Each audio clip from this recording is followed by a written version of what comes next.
भौजी है सुने छिए हे की कहै छी पूरा लगन बीतल जाय छे अहाँ के हमरा पर दया नहीं लगैया।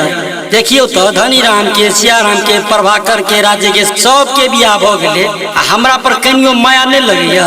हम की करू एहा लगन में अहाँ अपना बहिन के हाथ हमरा हाथ में द दियो। घुर जा नहीं मानबे सुनू सुनू ये भौजी ये भौजी ये भौजी ये भौजी